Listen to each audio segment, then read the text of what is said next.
Bom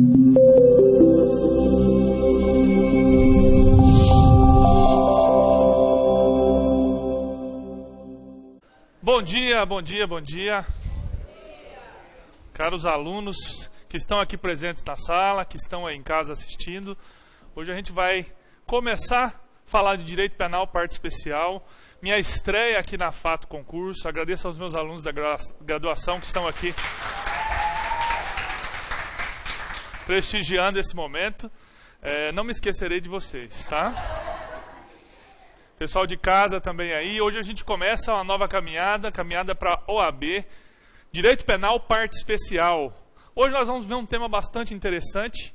Vamos falar sobre o crime, que é o crime capital, o homicídio. Com certeza vai cair na sua prova do exame de ordem, ou na primeira fase objetiva, ou na fase subjetiva, alguma coisa de homicídio vai cair. Então nós vamos ver hoje alguns aspectos do homicídio. E um aspecto interessante, que é com relação ao homicídio qualificado privilegiado e se ele ainda é hediondo ou se não é hediondo. Vamos dar uma pincelada aqui nos crimes hediondos para a gente poder responder também essa questão. Então vamos começar falando do homicídio. O homicídio está aí na parte especial. Título 1 dos crimes contra a pessoa, no capítulo dos crimes contra a vida. Homicídio simples. O homicídio está em 3 formas, na verdade 4 formas. Homicídio simples, privilegiado, qualificado e o culposo. Culposo a gente não vai falar dele hoje. Vamos falar dos outros 3. Homicídio simples, artigo 121, matar alguém.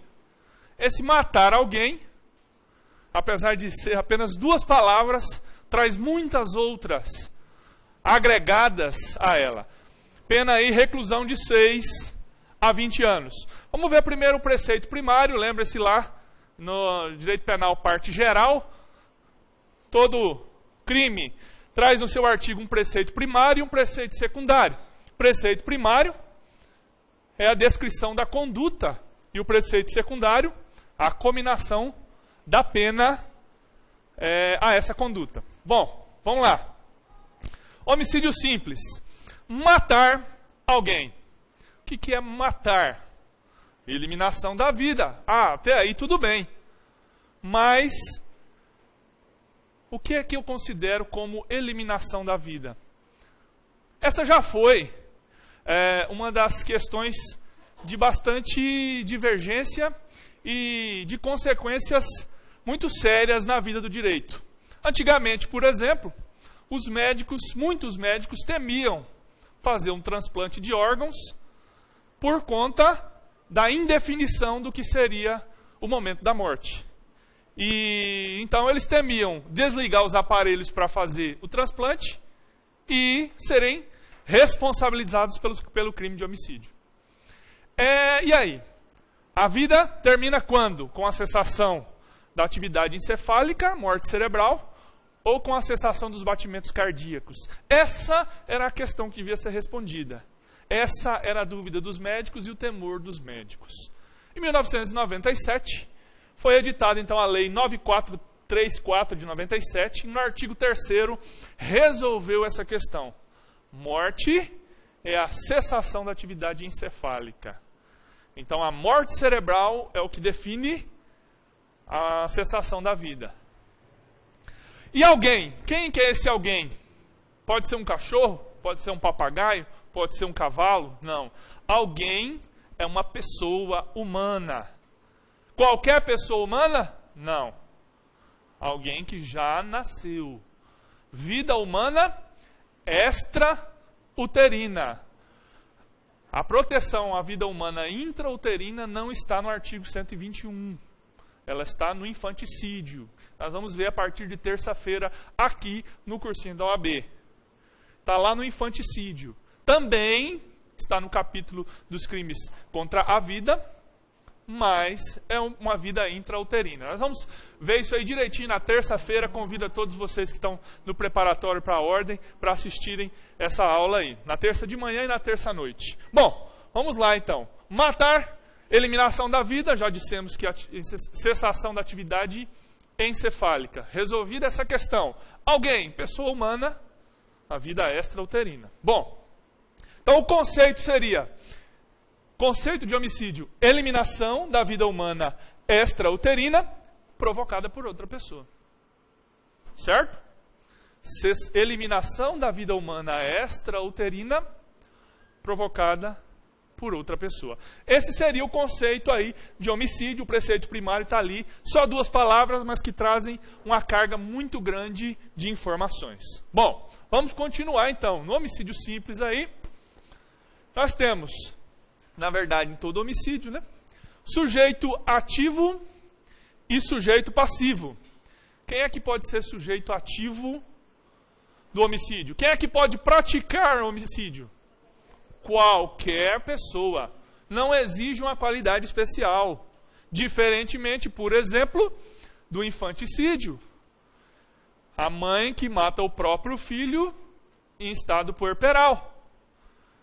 Para cometer o infanticídio, você tem que ter uma qualidade especial. Ser mãe e matar o próprio filho. O homicídio não.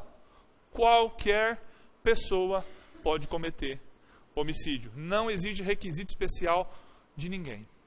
E o sujeito passivo? Quem é que pode ser vítima de homicídio? Qualquer pessoa, exceto o feto. Exceto a vida humana intrauterina. Por quê? Porque o feto, que ainda está no ventre da mãe, não é vítima de homicídio. Ele é vítima de aborto. E aí algumas espécies de aborto que nós vamos ver também a partir de terça-feira aqui. Então, sujeito ativo, qualquer pessoa. Sujeito passivo, qualquer pessoa, exceto o feto, exceto aquele que ainda está no ventre da mãe. Bom, objeto. Qual que é o objeto material do crime de homicídio? A pessoa humana extrauterina. Objeto material. O que é que é atingido no homicídio? É a pessoa, objeto material. E o objeto jurídico do crime de homicídio? A vida. Como é que eu sei que o objeto jurídico é a vida, professor? Fácil. Você está com dúvida sobre o objeto jurídico de qualquer crime? Vá lá no título, no capítulo desse crime, e você, em 99% dos casos, vai saber exatamente qual é o bem jurídico protegido. Vamos voltar aqui um pouquinho. Olha lá. Parte especial, título, dos crimes contra a pessoa, capítulo, dos crimes contra a vida. Qual que é o objeto jurídico, então, do homicídio? A vida. Que vida? Vida humana. Tá? Extrauterina. Então, qualquer crime que você tiver dúvida aí, caiu na sua prova, lá na segunda fase subjetiva, você pode levar seu vademecum. Você está com dúvida daquela pergunta, você precisa escrever sobre aquele assunto, e não está muito bem claro na sua cabeça qual é o objeto jurídico, o que aquela norma está protegendo. Vá lá no seu vademecum, vá no artigo, suba um pouquinho e veja lá o título. Vai estar lá o capítulo. Aquele capítulo, em 99% dos casos, vai te dar com certeza qual é o objeto jurídico do seu crime. Bom, iter criminis aí. Consumação e tentativa. Como nós já dissemos, quando é que o homicídio se consuma? Com a morte. Já dissemos que a morte é considerada, então, a cessação da atividade encefálica. Tranquilo. É possível tentativa no crime de homicídio? É possível tentativa. Quando é que acontece a tentativa no crime de homicídio? Lá no direito penal, parte geral. Quando eu inicio a execução de um crime de homicídio e a morte não ocorre por circunstâncias alheias à minha vontade. Tá? Eu tenho que ter dado início ao crime de homicídio. Tenho que ter certeza inequívoca de que o que eu queria era matar. E essa morte não acontece por conta de circunstâncias alheias à minha vontade. Errei a pontaria, alguém socorreu a vítima, qualquer circunstância alheia à minha vontade de matar. É uma norma de extensão, é uma norma que vem para abraçar, para trazer a criminalização no crime de tentativa. Como é um crime material, o homicídio é um crime material, ele exige resultado. A tentativa é uma norma de extensão. Se não houvesse a tentativa, então, ou a norma de extensão da tentativa, artigo 14, inciso 2, aquele que atirou, mas não matou, não responderia por nada. Pensando nisso, o legislador falou, não, o comportamento de atirar e matar deve ser punido. Mas aquele que atira e não consegue matar por circunstância alheia à sua vontade, também deve responder. Então, ele usou aí uma norma de extensão, né? É mais ou menos como o vaqueiro. Aquele vaqueiro que, podendo, ele pega o boi na unha. Que vai lá, dá uma gravata, derruba o boi. Esse seria o homicídio consumado.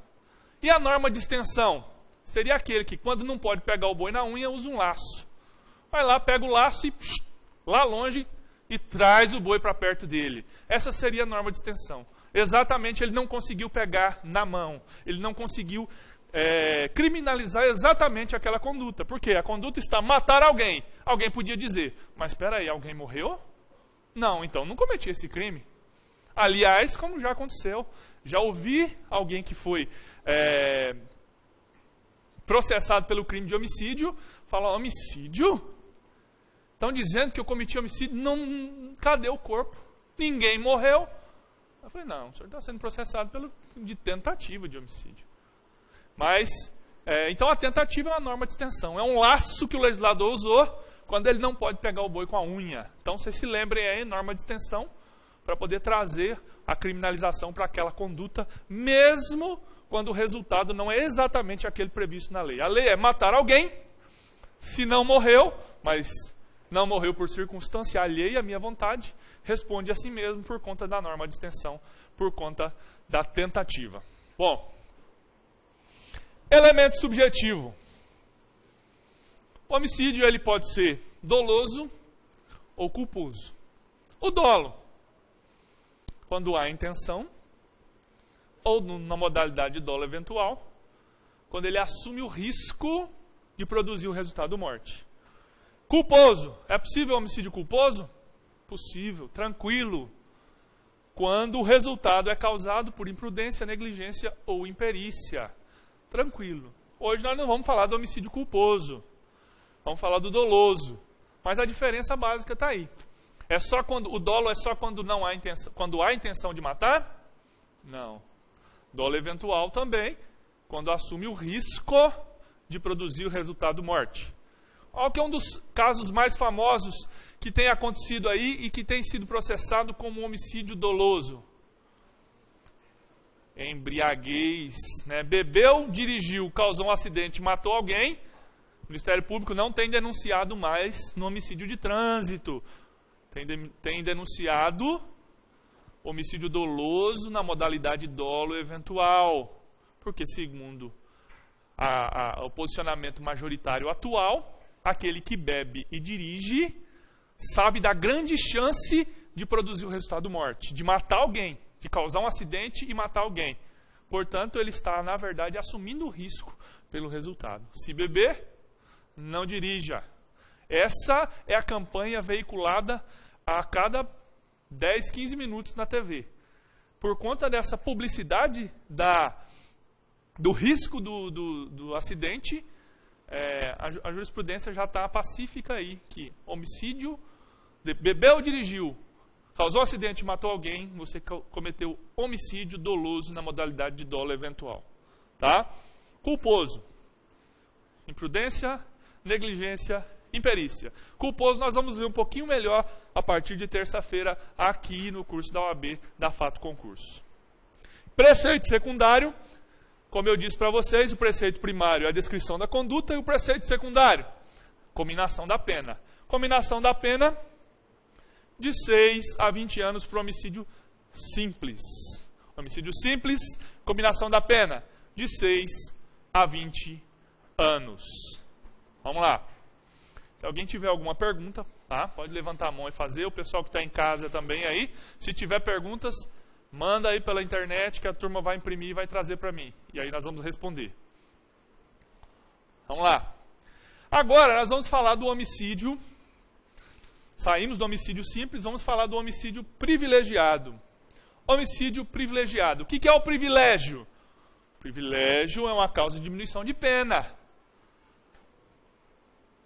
Está aí no parágrafo 1º do artigo 121. Está dizendo assim: se o agente comete o crime impelido por motivo de relevante valor social ou moral, ou sob o domínio de violenta emoção, logo em seguida a injusta provocação da vítima, o juiz pode reduzir a pena de 1/6 a 1/3. Vamos ver se pode aqui daqui a pouco. Bom, vamos destrinchar aí o privilégio. Motivo de relevante valor social ou moral? O que seria motivo de relevante valor social? Motivo de relevante valor social tem a ver com algum benefício trazido à coletividade. Valor social, valor coletivo, que de todos se aproveitam daquele benefício, né? Um exemplo clássico da doutrina é aquele que mata o traidor da nação. Causa um bem à coletividade, segundo a doutrina. Quando é então a nação corintiana? Um bem maior ainda, não é? Não? Hediondo? Só faltou ser flamenguista. Ganhou 10. Não, então não. Então só 7 por enquanto. Então, motivo de relevante valor social. Quando a morte da vítima traz algum benefício à coletividade. Um exemplo clássico da doutrina aí é o homicídio do traidor da nação. Aquela pessoa que causa sério prejuízo ao país e alguém vai lá e mata ela por conta disso. Está causando então aí um benefício à sociedade. Aquele cara que estaria trazendo sérios prejuízos à nação, à coletividade, agora não traz prejuízo a mais ninguém. E o motivo de relevante valor moral? O que é que seria? O pai que mata o estuprador da filha? Também. Um outro exemplo. Eutanásia. Eutanásia seria aí um dos casos que a doutrina coloca como exemplos de motivo de relevante valor moral. Quando a morte está ligada a sentimentos pessoais do agente que são aprovados pela moral média. Olha só, lembra do filme Menina de Ouro? Aquela boxeadora que sofre um acidente no ringue, bate a cabeça, fica tetraplégica, se eu não me engano, e ela tenta se matar, morde a própria língua. Por fim, ela pede para o treinador dela, era o Clint Eastwood, para que desligasse os aparelhos, que ela queria morrer. A eutanásia é trazida pela doutrina e também pela jurisprudência como uma causa de diminuição de pena, motivo de relevante valor moral. Aquela pessoa que está agonizando, aquela pessoa que está vegetando, você abreviar o sofrimento dela. É um sentimento que é aprovado pela moral média. Portanto, estaria inserido aí no privilégio do relevante valor social. O pai que mata o estuprador da filha também é relevante valor moral? Também é. A doutrina mais antiga vai dizer é relevante valor moral por conta da moral da mulher que é abalada com estupro. Aquela mulher que era virgem, na época até o casamento, né? Havia sido deflorada antes do casamento. E aí, então, matar. E isso traria para ela um prejuízo moral irreparável na vida social dela. Então, a doutrina antiga falava assim. Hoje em dia, esses conceitos evoluíram um pouco. Contudo, continua sendo considerado relevante valor moral. Para alguns, para uma minoria, o pai que mata o estuprador da filha estaria inserido aqui, ó. Relevante valor social para alguns. Por quê? Que você estaria matando um estuprador, um marginal, estaria fazendo um benefício à sociedade. Segundo a doutrina minoritária, o pai que estupra o matador da filha, ou melhor, o pai que mata o estuprador da filha, seria no motivo de relevante valor social. Mas para a maioria, relevante valor moral. Tranquilo? Estamos juntos até aqui? Alguma pergunta? Vamos lá. Vamos partir agora para outra causa do privilégio. Violenta emoção, logo em seguida, a injusta provocação da vítima. O que é violenta emoção? E aí não é só violenta emoção. O texto traz sobre o domínio de violenta emoção. Fortíssima alteração de ânimo. Não é um mero abalo no ânimo. É um fortíssima alteração de ânimo. Revolta extremada. O sujeito fica tão alterado que acaba fazendo besteira. É sob o domínio de violenta emoção. Nós temos uma causa, uma agravante genérica lá no artigo 61, 62, que é sob a influência. Tá? Aqui não é mera influência. Aqui é domínio. Exige que o cara esteja dominado. Que aquela situação tenha causado um transtorno tamanho no ânimo dele, que ele seja dominado pela emoção, tá? Bom, não é mera influência aqui, eu já até coloquei. Exige o domínio, tá? Se for só influência, será uma causa de diminuição de pena? Será o privilégio? Não, mas poderá ter lá a atenuante. Bom, injusta provocação da vítima. O que seria injusta provocação da vítima? Hã? Revidou? Revidou, pode ser, mas quando a ação da vítima provoca a violenta emoção. Injusta provocação da vítima. A jurisprudência também já assentou que, por exemplo, o flagrante de adultério é injusta provocação da vítima. Então o cara...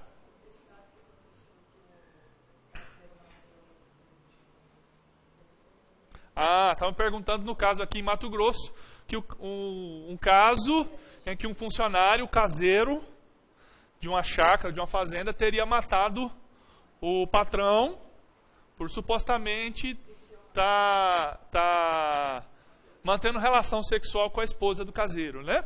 Se é isso que aconteceu, é possível que ele esteja inserido aqui na injusta provocação da vítima. Mas aqui é um conjunto, o privilégio é um conjunto de circunstâncias. Não é só injusta provocação, ele exige que seja domínio de violenta emoção e mais algum que nós vamos ver agora, que é logo em seguida. Tá? Professor Kleber? Bom dia. Pode sim. Bom dia, pessoal que está em casa, pessoal que é presencial, chega a peça. Quero fazer um convite a vocês, eu estou aqui coordenando à frente a Fato, né? O curso preparatório para a OAB, o professor Jefferson, nosso professor. E aí, só gente bonita aqui domingo de manhã, nossa senhora, olha. Professor Jefferson. E aí, eu quero fazer um convite a vocês, nós estamos abrindo agora dia 11 de outubro, agora estamos abrindo uma turma presencial preparatória da OAB, tá? É uma turma só aos finais de semana, sábado de manhã, sábado à tarde, domingo de manhã, tá? Começa agora dia 11, e aí é uma turma já até a 15ª prova, que vai chegar até as extras da prova dia 15, a prova dia 16, né? A aula vai até dia 15, só final de semana. E além disso, nós teremos também um curso chamado Academia de Petições. Esse Academia de Petições são aulas especiais voltadas para a segunda fase. Eu estou na academia ainda, professor. Maravilha, porque o professor vai ensinar como você faz uma peça, tipo uma resposta à acusação, na prova da OAB. Ele vai te dar todos os parâmetros. Mas, professor, eu estou no 5º semestre. Você vai aprender a fazer uma peça já de segunda fase no 5º semestre. E vale horas, carga horária, para você justificar na faculdade. Então, essas Academia de Petições, nós vamos estar divulgando no site, tá? fatodigital.com.br, nos Facebook dos professores. Então, essa Academia de Petições vai ter resposta à acusação, direito penal, depois embargo à execução, direito tributário, contestação trabalhista e contestação civil. Todas essas aulas especiais, Academia de Petições, voltadas só para o exame da ordem em segunda fase, tá? Fica o convite para vocês, tá? Professor Jefferson, deixa eu continuar a aula aí. Pessoal do presencial, pessoal de casa, um abraço, até mais. Tchau, tchau. Beijo, professor. Até mais, Kleber. Um abraço aí. Esse é o meu patrão. Tem água sim, tá vendo? O patrão cuida bem da gente. Vamos lá então. Injusta provocação da vítima. Então aí um exemplo seria o flagrante de adultério. O marido que chega ali, né, e pega a mulher com o Ricardão. Essa seria aí um dos exemplos que a jurisprudência e a doutrina dão de injusta provocação da vítima. Pode ser outros também, tá? Pode ser outros também. Só cuidado, porque alguns, por exemplo, uma simples discussão em bar, pode não configurar injusta provocação da vítima no contexto do privilégio. Pelo contrário, pode até qualificar. Nós vamos ver a qualificadora ali do motivo fútil. Cuidado, nós vamos ver daqui a pouco o motivo fútil. Bom, e agora o tempo dessa reação. Violenta emoção. Logo em seguida, a injusta provocação. O que é esse logo em seguida? É uma reação imediata. Só que não é só aquela reação imediata, aquela reação pá e pum. Não. Imagina aquele marido que chega em casa e pega a mulher com o outro na cama. Alguns, ou a mulher que chega em casa e pega o marido com o outro na cama. Tá? Tá bom? Tudo bem. Atendendo a pedidos aqui, vamos estender o exemplo para os dois gêneros aqui. Então, o cara na hora, tomado de uma violenta emoção, vai lá, pega a arma que está na gaveta da sala e mata a mulher. Mas também, quem assistiu aqui, leu, assistiu a novela, assistiu o filme, assistiu a minissérie, assistiu a macrosérie, leu o livro Gabriela. Lembra lá do coronelzinho que pega a mulher, a Sinhazinha, se eu não me engano o nome dela, com o dentista, mata na hora. Pá! Viu, matou. Atirou, matou os dois. Agora nós também temos o exemplo do turco Najib, né? Que vê a Gabriela com o outro e fica extasiado. Ele tem um momento ali de surpresa que ele não tem reação nenhuma ainda. Ele não conseguiu digerir, ele não conseguiu nem entender o que estava acontecendo. Pensando nesse caso, que o estado anímico das pessoas não é nunca o mesmo de uma pessoa para outra, esse logo após, ele pode ser imediato, mas ele também pode ser alguns minutos depois. É aquela perplexidade seguida da reação. Suponhamos que o turco Najib, então, ali no Gabriela, tivesse visto a cena, ficou naquele estado de perplexidade por alguns instantes, depois foi tomado de revolta, entendeu o que estava acontecendo, sentiu a testa doer, aí foi lá, pegasse a arma e matasse. Nesse caso, ainda seria considerada logo em seguida, tá? Então, logo em seguida não é somente a reação imediata. Alguns minutos depois também desde que sejam seguidos aí por alguns momentos de perplexidade. Tá? Nem todo mundo tem essa reação imediata. Nem todo mundo tem essa reação imediata. Pode falar.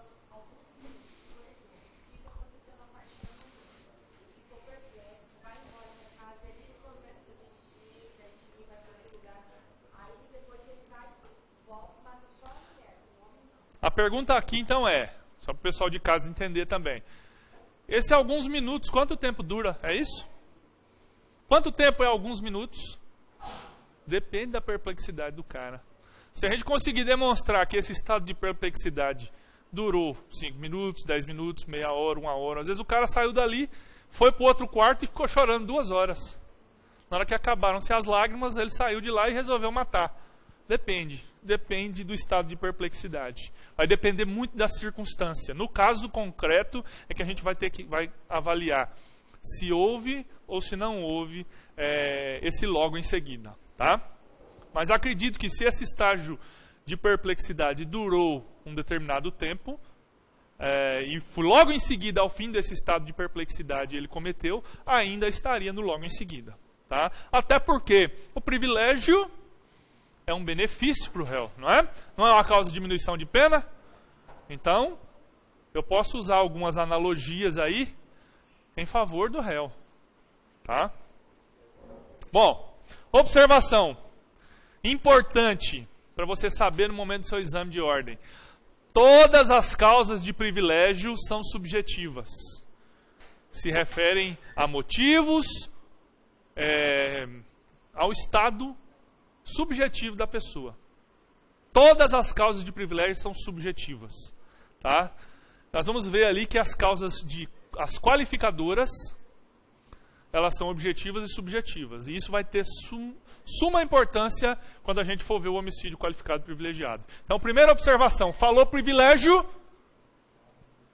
é a hipótese de causa de caráter subjetivo. Bom, segunda, lembra que nós lemos o artigo lá e falou o juiz pode diminuir a pena?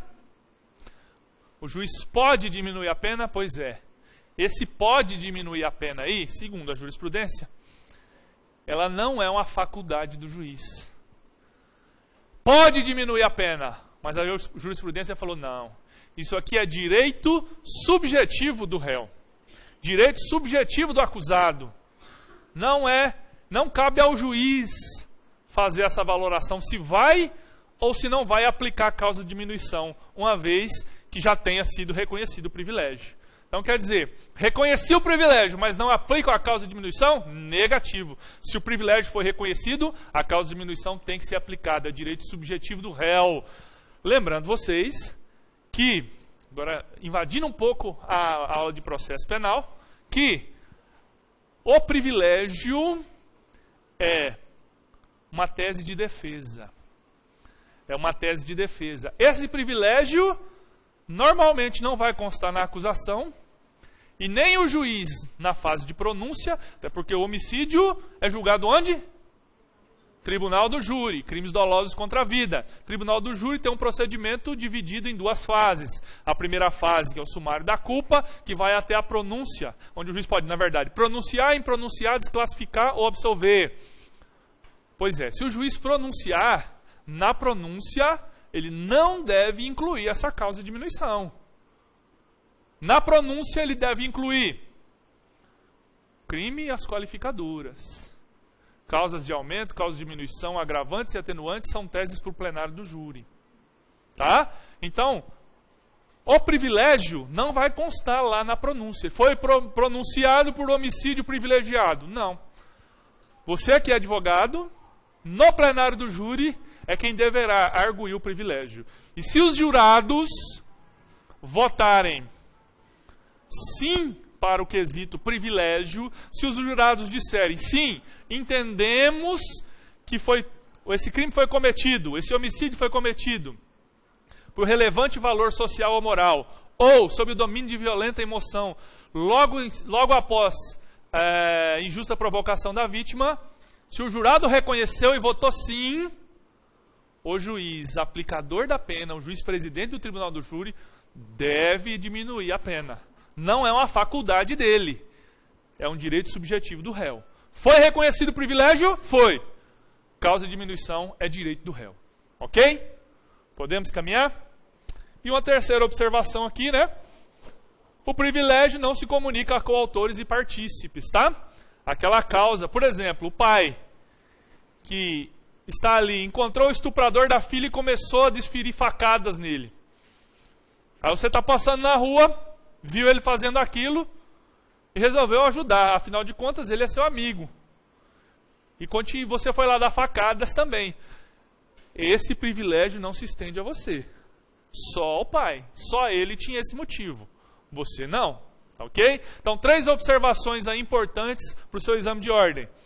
Todas as hipóteses de privilégio são de caráter subjetivo. O privilégio é um direito subjetivo do réu. E o privilégio não se comunica aos coautores e partícipes. Ok? Vamos caminhar então agora. Vamos para o homicídio qualificado. Bom, artigo 121, parágrafo 2º fala: se o homicídio é cometido mediante paga ou promessa de recompensa ou por outro motivo torpe, por motivo fútil, com emprego de veneno, fogo, explosivo, asfixia, tortura ou outro meio insidioso ou cruel, ou de que possa resultar perigo comum. A traição, de emboscada ou mediante dissimulação, ou outro recurso que dificulte ou torne impossível a defesa do ofendido. E por fim, para assegurar a execução, a ocultação e a impunidade ou vantagem de outro crime. Essas são as hipóteses, então, de homicídio qualificado. Homicídio qualificado altera a pena mínima e a pena máxima. Qualificadoras alteram o mínimo e o máximo de pena, influenciam diretamente na primeira fase da aplicação da pena. Lá no homicídio simples, a pena é de quanto? De 6 a 20. Aqui no qualificado, de 12 a 30 anos. Então a pena, o preceito secundário aqui, ele é agravado. O homicídio qualificado é tido pelo legislador como um homicídio que deve sofrer uma reprimenda um pouco mais severa, porque é por motivos ou de modos que tenham a maior reprobabilidade social. Bom, vamos falar então do homicídio qualificado. No homicídio qualificado, nós temos qualificadoras objetivas e qualificadoras subjetivas.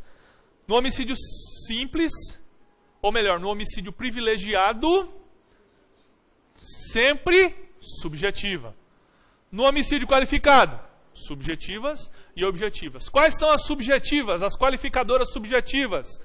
Motivo torpe, motivo fútil ou motivo especial. Motivo especial aqui seria aquele lá do final do inciso 5 para assegurar ou ocultar a prática de outro crime. Motivo torpe. O que é o motivo torpe? Sim, mediante paga é uma das formas, mas o que é o torpe? Lá, outro motivo torpe, mediante paga, o artigo está dizendo, também é torpe. Motivo repugnante. E o fútil? Professor, não sei. Como é que eu faço para saber se é fútil ou se é torpe? Caiu na minha prova, ou vai cair na minha prova, e eu não sei diferenciar o que é fútil e o que é torpe. Então, vou te dar uma dica para você não se esquecer mais. Futilidade tem a ver com uma comparação, com uma reação. Dei um tapa, dei um tiro. Levei um tapa, dei um tiro. Foi uma reação a uma ação que eu sofri. A reação é proporcional? Então é fútil. É fútil. Me xingou, dei 18 facadas. Olhou para minha mulher, cortei fora a cabeça. Na comparação é desproporcional a ação da reação. Então, para você saber quando é fútil e quando é torpe, tenha em mente o que é fútil. Fútil, há uma comparação da ação entre a reação, uma desproporção entre um e outro.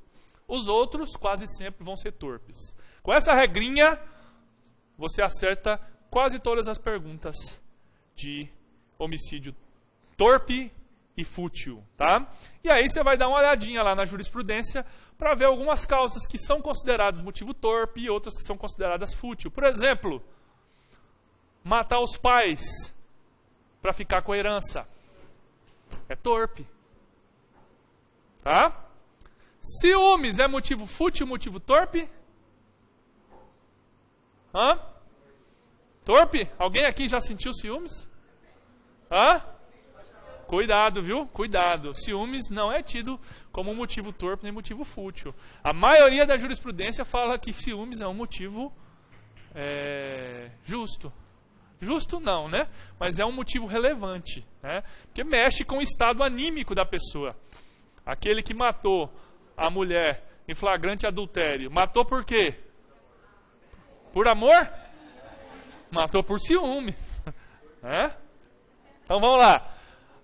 Qualificadoras objetivas. As objetivas, elas não têm a ver com o sentimento, com o pensamento, com aquilo que o acusado traz dentro do coração, mas tem a ver como é que o homicídio é exteriorizado. Os meios de execução ou os modos de execução. Lembra lá? Veneno, fogo, explosivo, emboscada, traição. Não dizem respeito aos motivos, mas dizem respeito em como é que eu pratico o crime. O legislador também disse que, nesses casos, merece uma reprobabilidade maior. Portanto, estão aqui inseridos nas qualificadoras. Qualificadoras objetivas. Tá? Bom, vamos adiante aqui.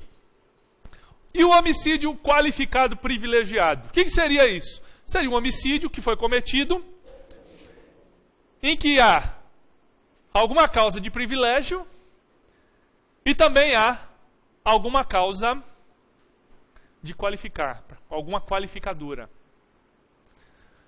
Qualificadoras, objetivas, meios e modo de execução, privilégio.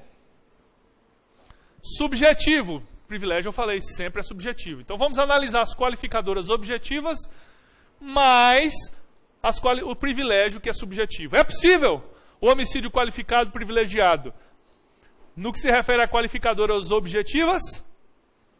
Meios e modo de execução, eu posso matar o estuprador da minha filha usando explosivo? Eu posso tacar fogo no estuprador da minha filha? Posso. E eu vou estar agindo com motivo de relevante valor moral? Mas também vou estar usando um meio que qualifica o crime de homicídio? É possível nesse caso? É admissível? Então vamos colocar aqui. Qualificadora.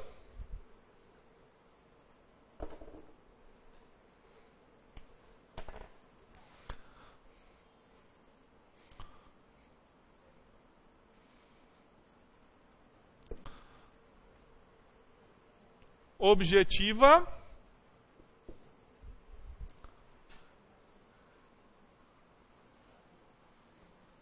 Privilégio. Subjetivo. É possível? É possível os dois, então? É possível tacar fogo no estuprador da minha filha? Então aqui...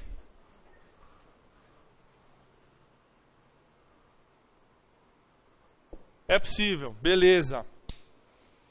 Agora vamos analisar a outra hipótese. As qualificadoras subjetivas. Homicídio qualificado privilegiado. Qualificadoras subjetivas. Motivo, torpe ou fútil. Motivo especial. E o privilégio, motivo relevante, violenta emoção. Agora, eu pergunto para vocês. É possível eu cometer um homicídio por relevante valor moral ou social, mas também por motivo torpe ou fútil? É possível? Relevante valor social, motivo meu é um motivo relevante e também fútil? É possível? Relevante e fútil? Não. Se eu estou dizendo que o motivo é relevante, logo ele não pode ser fútil. Logo ele não pode ser torpe. Se o motivo é relevante, ele não é fútil, ele não é torpe. Então, nesse caso, quando a gente fala de qualificadora subjetiva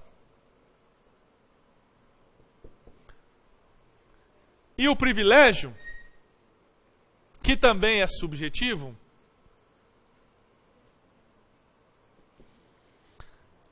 não há compatibilidade entre os dois. Se eu estou dizendo que a qualificadora é subjetiva, ou melhor, que o privilégio é subjetivo, que o privilégio existe, e se ele existe, ele é sempre subjetivo, consequentemente eu estou dizendo,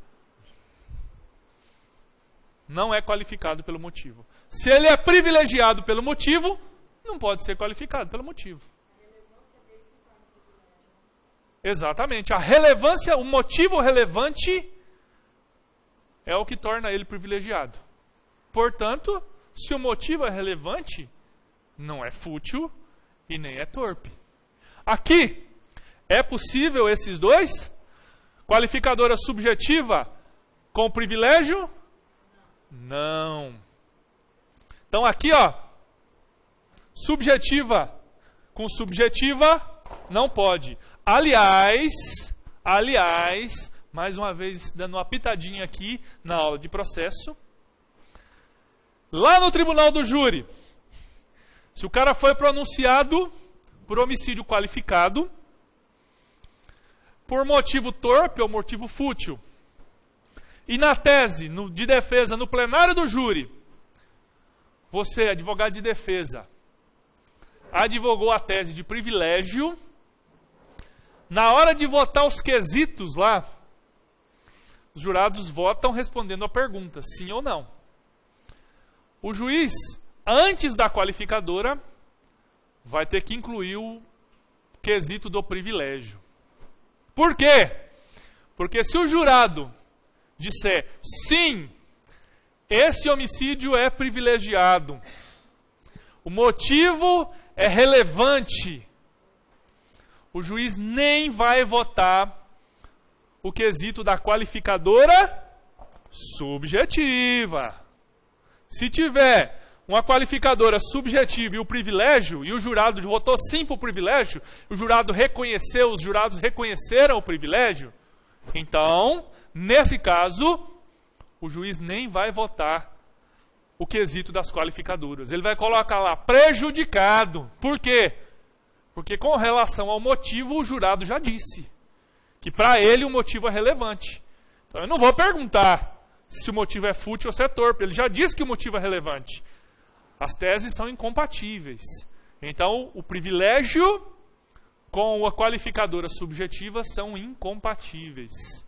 O juiz quesita primeiro o privilégio, e se o jurado reconhecer o privilégio, prejudicado está o quesito da qualificadora. E se for a qualificadora objetiva? O juiz vai votar? Vai colocar em votação? Se for qualificadora objetiva, meios ou modo de execução, o juiz vai votar.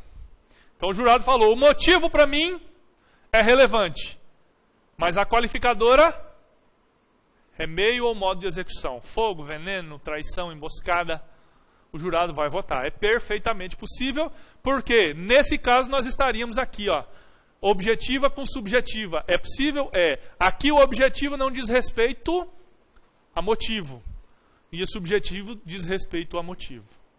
Tranquilo até aqui? Estamos juntos? Então, só revisando. Quando é que o homicídio vai poder ser qualificado e privilegiado?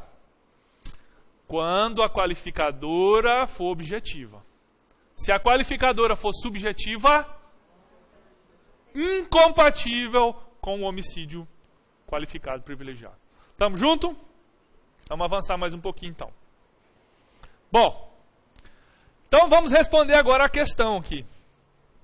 O homicídio qualificado privilegiado ainda é hediondo? Nós já vimos aqui que o homicídio pode ser qualificado e privilegiado. É possível. Nós já vimos isso até aqui. É possível o homicídio qualificado e privilegiado, quando a qualificadora é objetiva. Mas e esse homicídio qualificado e privilegiado ainda é hediondo? Vamos lá, vamos responder essa pergunta. Primeiro, eu preciso saber o que é hediondo. O que é crime hediondo? O que é que define o que é crime hediondo? No Brasil, ou melhor, nós temos aí 3 sistemas com relação aos crimes hediondos, 3 correntes. A primeira fala do sistema legal. A segunda, sistema judicial.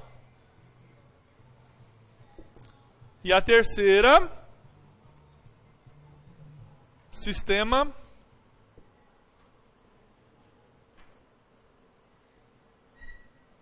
misto.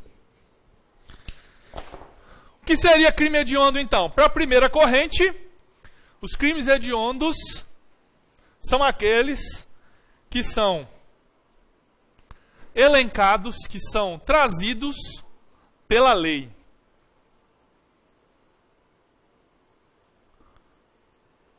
É aquilo que a lei diz que é hediondo, que é considerado hediondo. O segundo sistema é o sistema judicial. Diz que quem fala se é hediondo ou não é a lei, mas deve ser o juiz.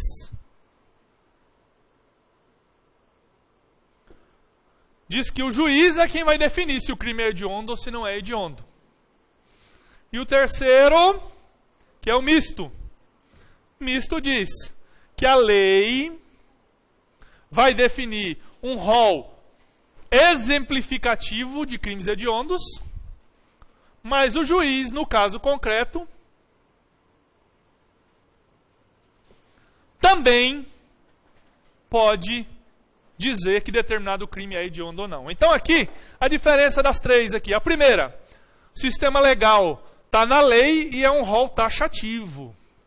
Não cabe a ninguém ampliar aquele rol. Na segunda, sistema judicial, é o juiz quem diz no caso concreto. O juiz, no caso concreto, vai avaliar e falar, esse crime é grave, então vou considerá-lo como hediondo. Né?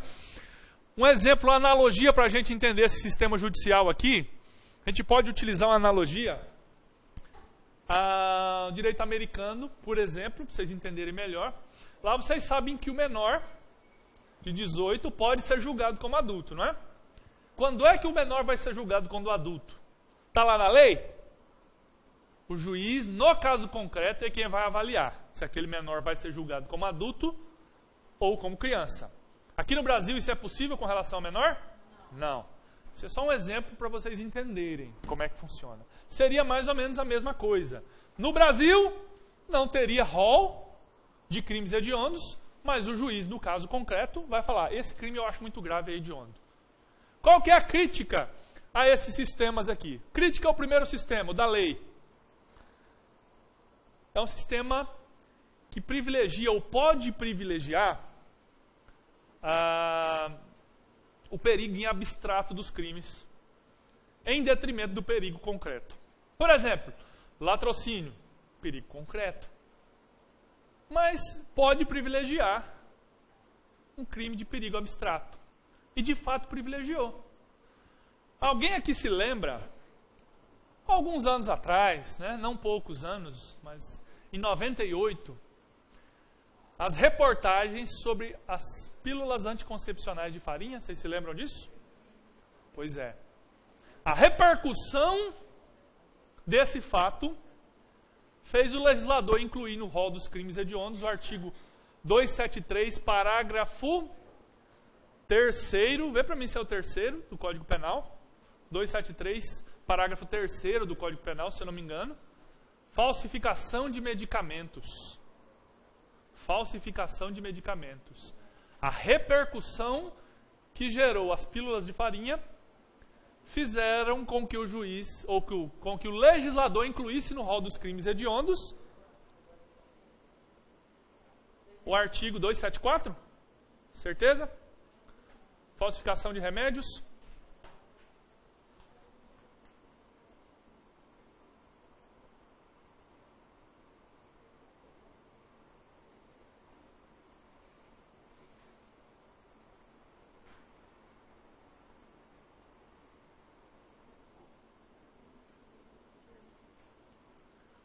Vamos lá, então. O que aconteceu? Falsificou medicamento, é crime hediondo.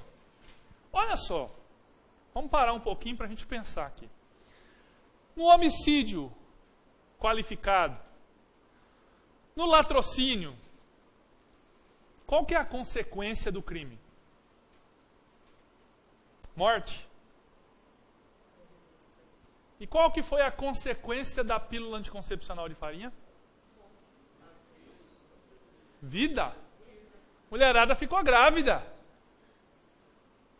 Mas é claro que dentro do crime de falsificação de medicamento não está só o anticoncepcional, né? Pode ser um medicamento outro que cause prejuízo efetivo, ou que cause morte efetiva, ou de repente até aquele que deveria servir a um determinado tratamento visando a cura, mas não faz efeito e a pessoa morre. Tudo bem. Mas é um crime de perigo abstrato. E o legislador inseriu no rol dos crimes hediondos, por conta da repercussão negativa que as pílulas de farinha anticoncepcionais causaram na época. Então essa é a crítica ao sistema legal. Pode privilegiar demasiadamente o perigo abstrato dos crimes. E o sistema judicial? Qual que é a crítica que se faz ao sistema judicial? Fere o princípio da taxatividade. A gente nunca sabe o que é hediondo e o que não é. Depende da cabeça do juiz. Cada cabeça uma sentença. Então pode ser que dois caras cometam crimes idênticos e um seja hediondo e outro não. Porque foram julgados por juízes diferentes ou tribunais do júri diferentes. Então a crítica que se faz ao sistema judicial é essa. E o sistema misto? A lei traz um rol. Agora aqui o rol é exemplificativo. A diferença, aqui o rol é... Vamos pôr aqui. Taxativo. E aqui o rol é... exemplificativo. Beleza? E o juiz, no caso concreto, ainda pode ampliar. Ó, tem esse rol aqui, que traz 10, 12, 15 crimes hediondos, mas no caso concreto o juiz fala, ó, esse aqui também é hediondo. Essa é a crítica que se faz ao sistema misto. Qual que é o sistema adotado no Brasil? O Brasil adota o sistema legal, taxatividade. Onde é que está dizendo isso aí? Onde é que está dizendo o que é hediondo?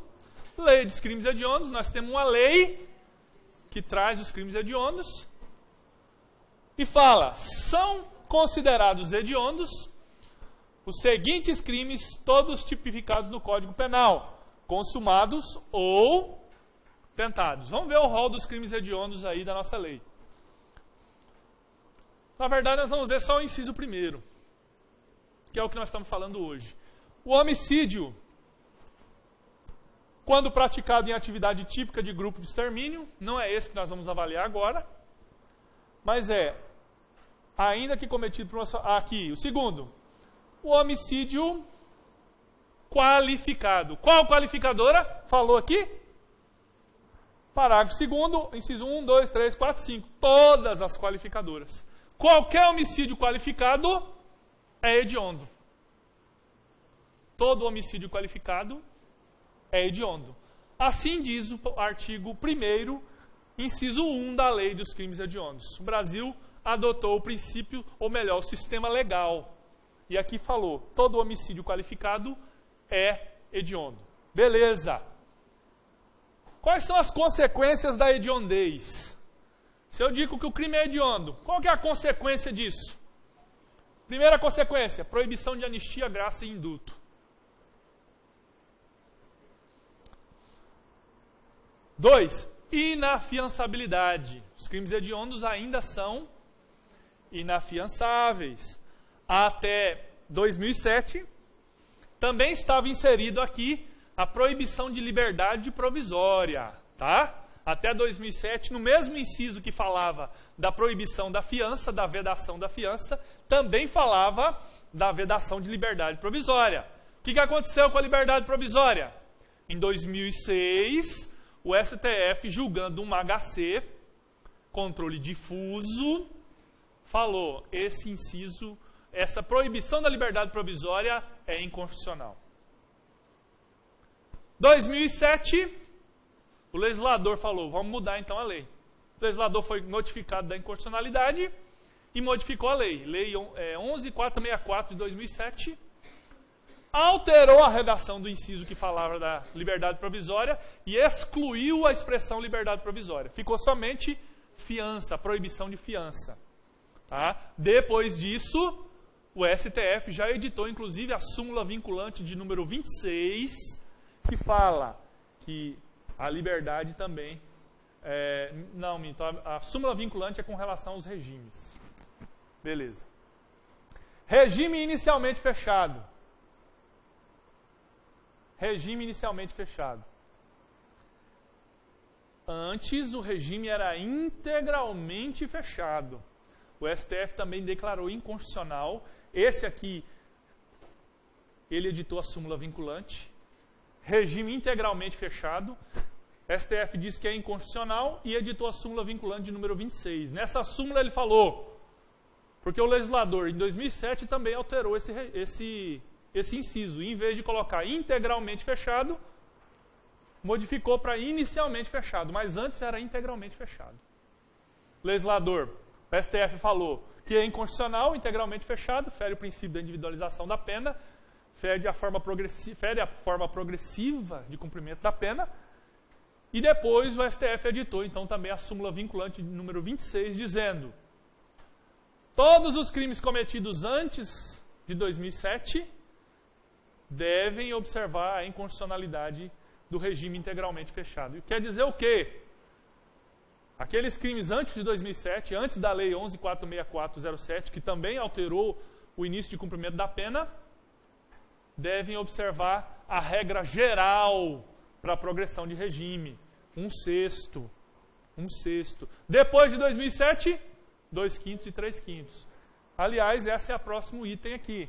Progressão em 2/5 e 3/5 para reincidentes, não os 3/5 para reincidente. Beleza? Então, algumas das consequências, acho que tem mais uma. A prisão temporária nos crimes hediondos é de 30 dias, prorrogáveis por mais 30. Quanto tempo que é a prisão temporária dos crimes comuns? Pessoal do 9º semestre, que errou isso na prova quinta-feira? 5. Tá? Nos crimes hediondos, 30 dias, prorrogáveis por mais 30. Algumas consequências, então, da hediondez. Então, olha só. Antes das declarações de inconstitucionalidade pelo STF, antes da alteração da lei em 2007, qual que era o tratamento do crime hediondo? O crime hediondo não podia ser concedida liberdade provisória, nem fiança, e o regime era integralmente fechado. Então, o que queria dizer? O cara que foi preso em flagrante crime hediondo ficava preso o processo inteiro e cumpria o regime totalmente fechado. Ele entrava na cadeia no dia que cometeu o crime e saía da cadeia no último dia da pena. Depois, isso foi modificado. Tá? A liberdade provisória agora é admitida e o regime não é mais o integralmente fechado, mas é o inicialmente fechado, independentemente da pena. O cara foi condenado a 6 anos. Se fosse comum, seria regime semiaberto. Mas como é hediondo, o regime é fechado. Atenção! Atenção! Essa regra do regime inicialmente fechado já foi analisada novamente pelo STF em 2012 e foi declarada inconstitucional. Vale para todo mundo? Não. Porque foi declarado inconstitucional em controle difuso. Interpartes. Para aquele caso. Mas é possível que em breve o STF decida isso de maneira concentrada ou edite súmula vinculante para dizer que o regime dos crimes hediondos deve ser fixado de acordo com a lei e o juiz é quem vai avaliar no caso concreto, não obrigando mais o regime inicialmente fechado. Por enquanto, vale o regime inicialmente fechado, com a ressalva de que há decisão do STF dizendo que é inconstitucional, mas é uma decisão que não vale para todos ainda. Vale para aquela parte, naquele caso concreto, controle difuso, tá? Só a título de enriquecimento aí do conhecimento de vocês. Vamos lá. Outra coisa também, o livramento condicional nos crimes hediondos é de 2/3. Então você tem que cumprir aí quase 70% da sua pena para poder sair. Bom, essas são algumas consequências da hediondez. Então, o que acontece? Será que seria justo eu pegar o cara que matou o estuprador da filha e impor a ele todas essas consequências, todos esses prejuízos?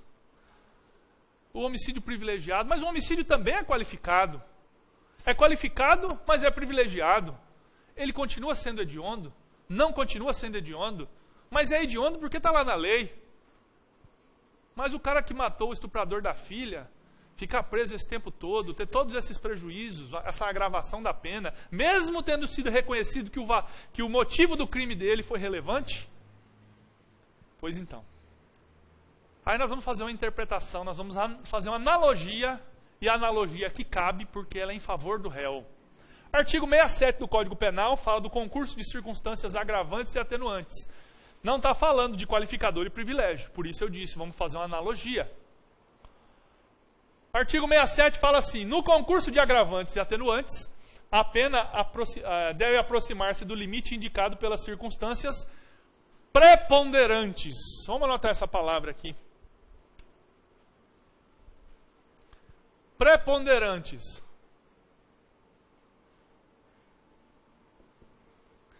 O que é preponderante? Entendendo como tais os motivos que resultam dos motivos determinantes do crime. As preponderantes vai preponderar o quê? O que se refere aos motivos. No homicídio qualificado privilegiado, o que é que se refere a motivos? A qualificadora ou privilégio? Privilégio?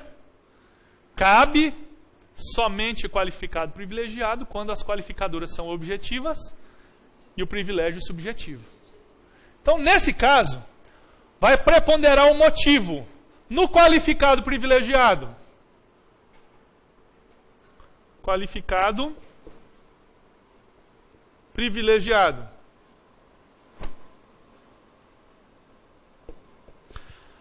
A qualificadora se refere a quê? Meios e modo, certo?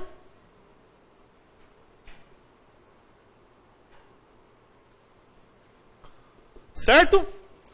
E de outro lado, o privilégio se refere a quê? Em resumo,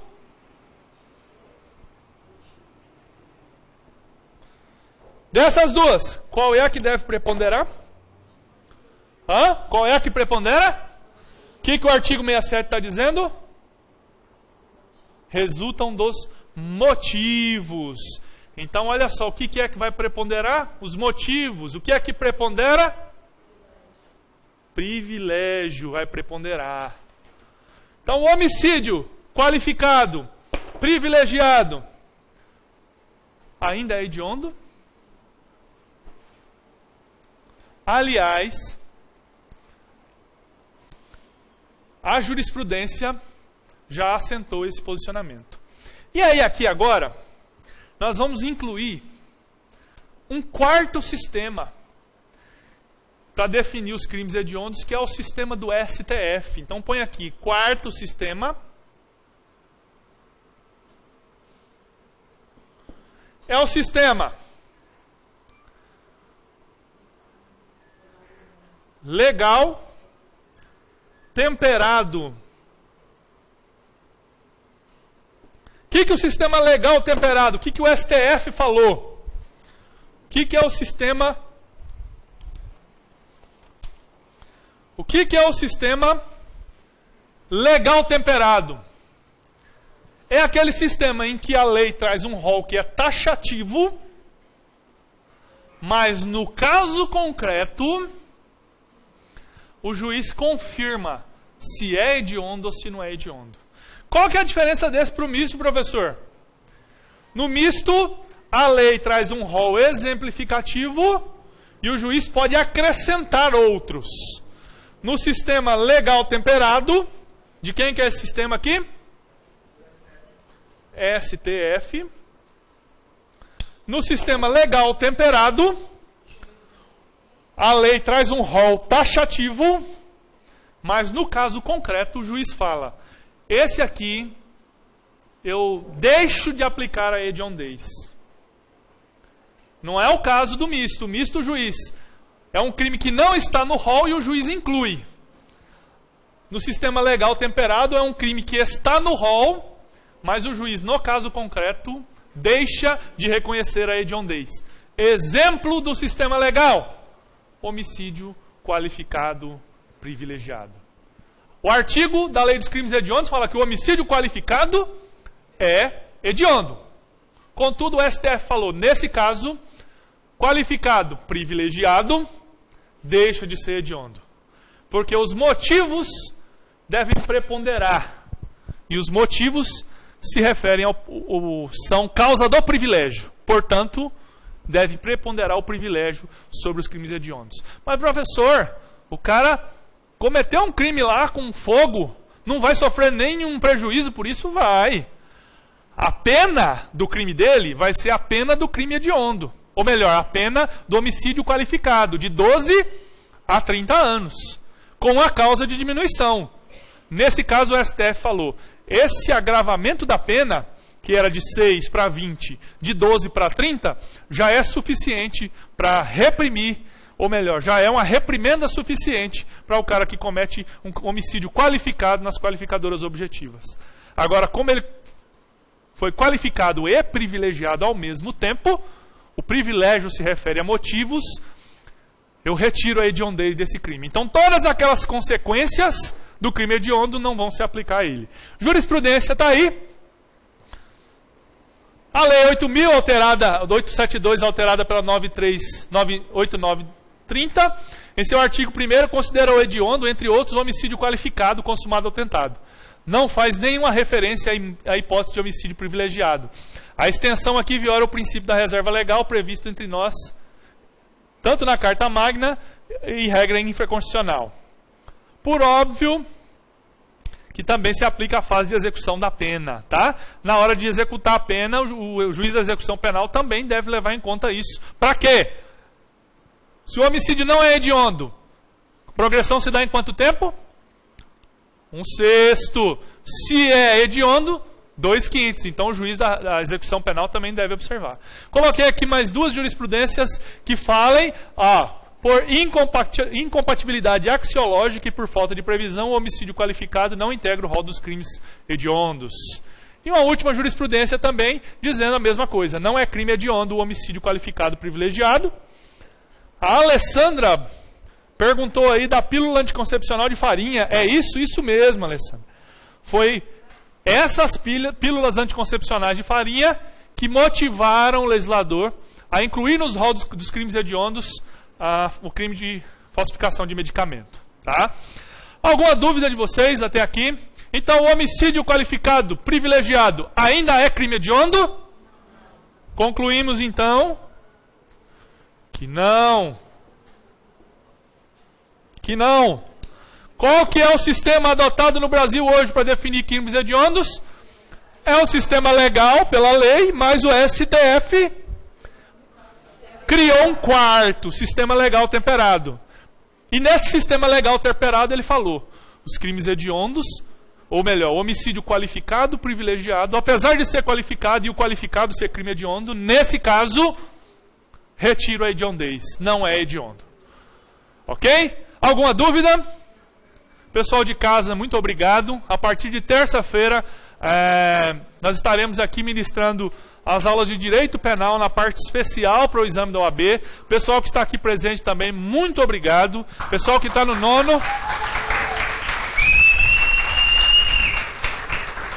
Pessoal que está no nono semestre aí, 8º, 9º em diante, que já pode fazer o exame da ordem, venha para fato. É fato que quem estuda aqui passa, tá? Então, e o pessoal que está no 4º, no 6º, no 7º semestre, já comece a pensar no seu exame de ordem. Muito obrigado e até a próxima.